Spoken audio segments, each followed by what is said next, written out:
I want to begin our conversation about empathy this morning with a loving kindness meditation, something you might know as a metta meditation from the Buddhist tradition.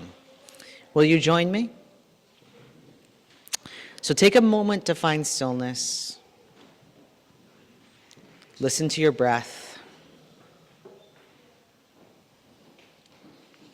And now repeat in your mind as you breathe. May I be safe. May I be at peace. May I be happy. May I be free from suffering. Now I want you to think of someone you love, someone you care deeply about who might benefit from hearing this. Place their name in your mind as you say these same words. May they be safe. May they be at peace. May they be happy. May they be free from suffering. Now, as you take another breath, think about someone a little further away from you, someone from whom you have a neutral relationship, not somebody you're particularly close to, but not someone you dislike either. Let's send that person these messages as well. May they be safe. May they be at peace. May they be happy. May they be free from suffering. And finally, let's think about someone who you dislike, disagree with, someone who is really hard for you to send these messages to. Keep their name in your mind as you send these messages to them. May they be safe. May they be at peace. May they be happy. May they be free from suffering. So let's take another few deep breaths.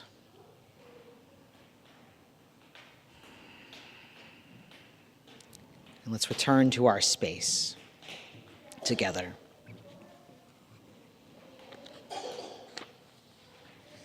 This meditation, this loving kindness meditation, is a kind of meditation that's supposed to help increase the compassion we feel, not just for those we love and those in our inner circle, but for all beings, even those we disagree with or dislike, something that can certainly be difficult these days.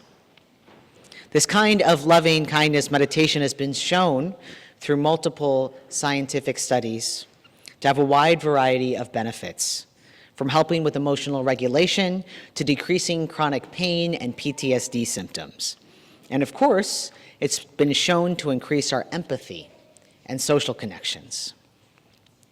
Now, you might think that this is because it helps us have empathy for those we don't like, which is important right now.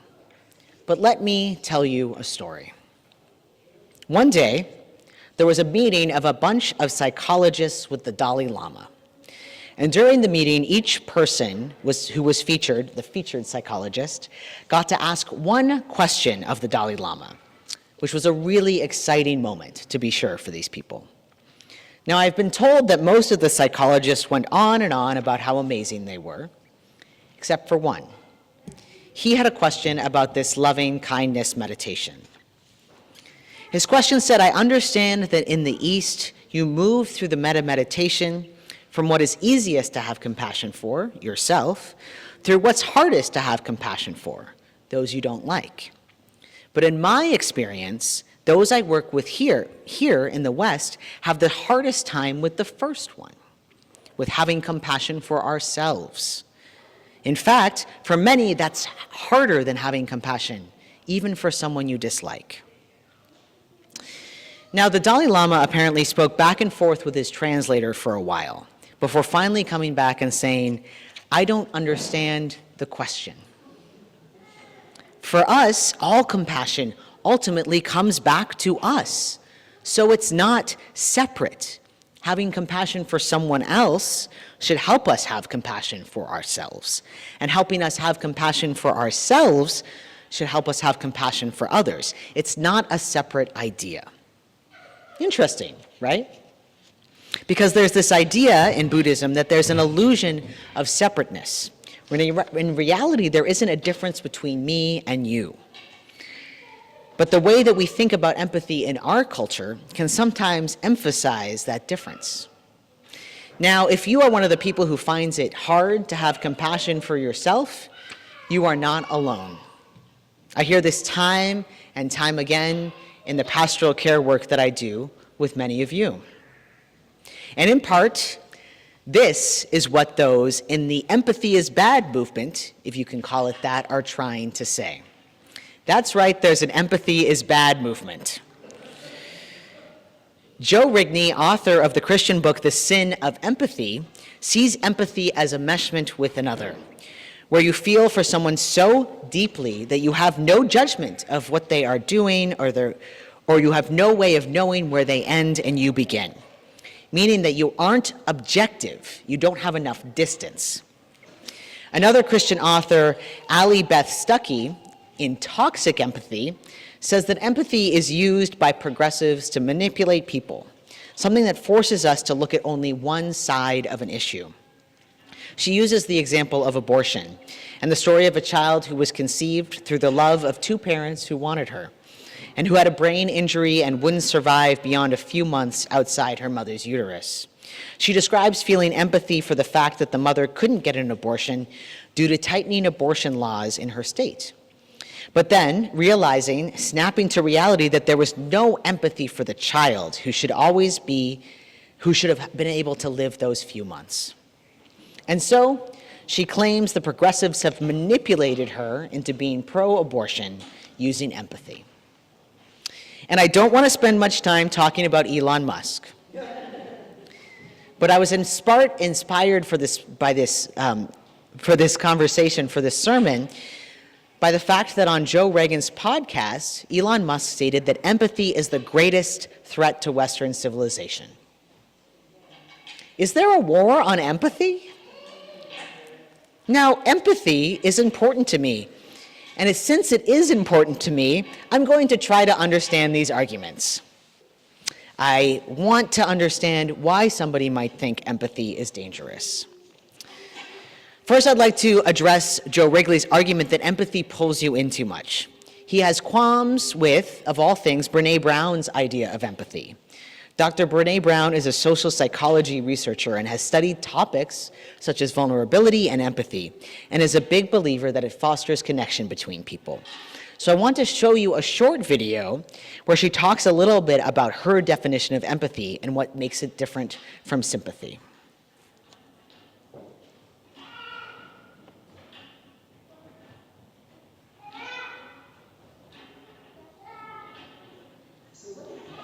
Can you turn it up? Empathy fuels connection. Sympathy drives disconnection. Empathy is very interesting. Teresa Wiseman is a nursing scholar who studied professions, very diverse professions where empathy is relevant, and came up with 4 qualities of empathy. Perspective taking, the ability to take the perspective of another person or recognize their perspective as their truth. Staying out of judgment, not easy when you enjoy it as much as most of us do. Recognizing the emotion in other people and then communicating that. Empathy is feeling with people. And to me, I always think of empathy as this kind of sacred space when someone's kind of in a deep hole and they shout out from the bottom and they say, I'm stuck, it's dark, I'm overwhelmed. And then we look and we say, hey, I'm down. I know what it's like down here. And you're not alone. Sympathy is, ooh, it's bad, huh? No. You want a sandwich? Empathy is a choice, and it's a vulnerable choice, because in order to connect with you, I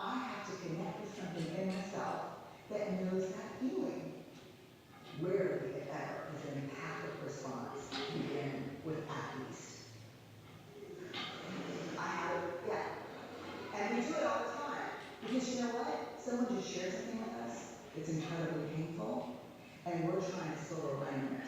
I don't think that's a verb, but I'm using it as well. We're trying to put the silver lining on it. So I had a miscarriage. At least you know you can do it. I think my marriage is falling apart. At least you have a marriage. John's getting kicked out of school. At least Sarah is an A student. But one of the things we do sometimes in the face of very difficult conversations is we try to make things better. If I'm sharing something with you that's very difficult, I would really say, I don't even know what to say right now, I'm just so happy to me. Because the truth is, rarely can a response make something better. What makes something better is connection.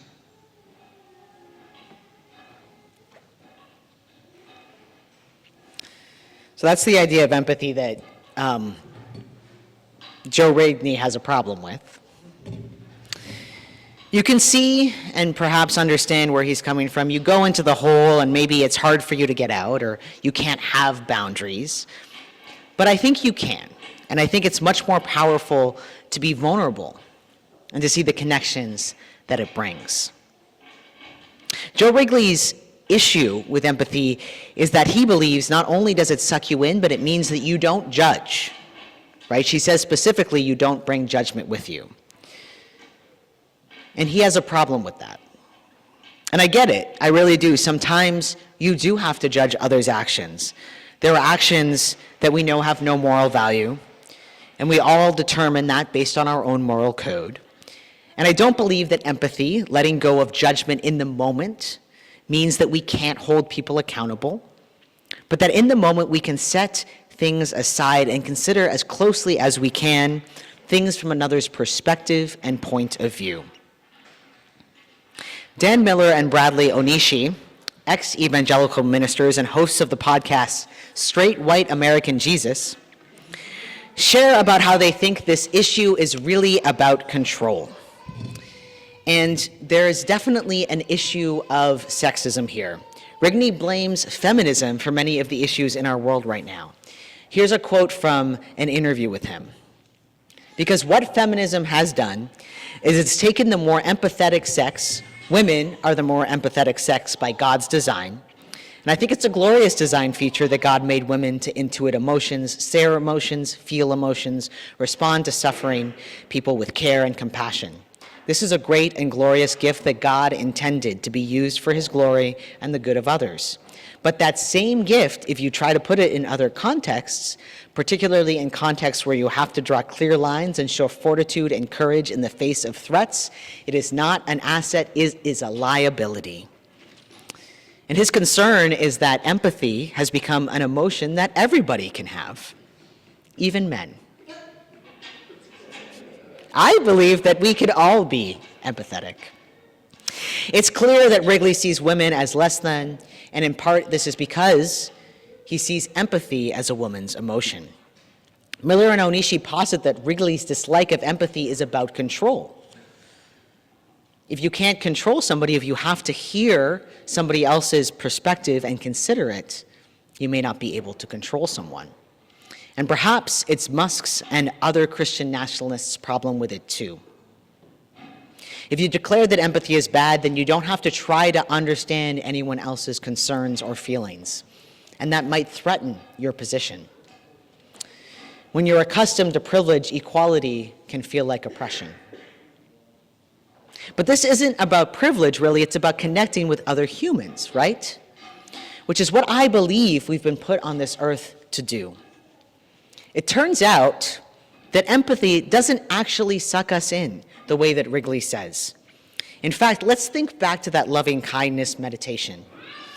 If we are to consider perhaps putting ourselves last in that list of people to have compassion for, then perhaps empathy for others can actually help us have more empathy for ourselves, right? If you can have empathy for those people that are not you first, you can have that empathy for yourself. And in these times, having empathy for another and for yourself is an act of resistance in itself. When we feel empathy for another person, for their experiences that might be different from ours, we can more easily think about how we can make the world better for them, which often leads us to make the world better for ourselves. So what are some ways we can increase empathy in ourselves other than this loving kindness meditation? Well, I've been reading this book from emotions researcher Dasher Keltner, whose side note was the primary source for the emotions in the Inside Out movie. Anyhow, he recently did a massive study on the emotion of awe. And apparently, feelings of awe increase our empathy and make us more open to emotions and experiences of others. Awe. Which is kind of wild to me and not something that I would expect as a way to increase empathy. Feelings of awe can come from many different things, but they found that if you stare at a beautiful mountain, for example, you're more likely to do something kind for someone else than if you stand next to a wall and stare at it, or do something unawe-inspiring as that. But if you think about it, it does kind of make sense. It opens us up. One good example of this is the overview effect that astronauts talk about when they see the Earth from space. And it causes them to see fewer divisions among people. Awe is something that makes you feel small, but open to largeness at the same time. So I encourage you, in what might be hard times ahead, to find in yourself empathy for others, to experience these moments of awe that might open yourself up, to practice this loving kindness meditation, and to have that empathy and compassion for others that ultimately leads back to empathy and compassion for yourself. Because this is what we need right now. May it be so, and let us say together, Amen. Amen.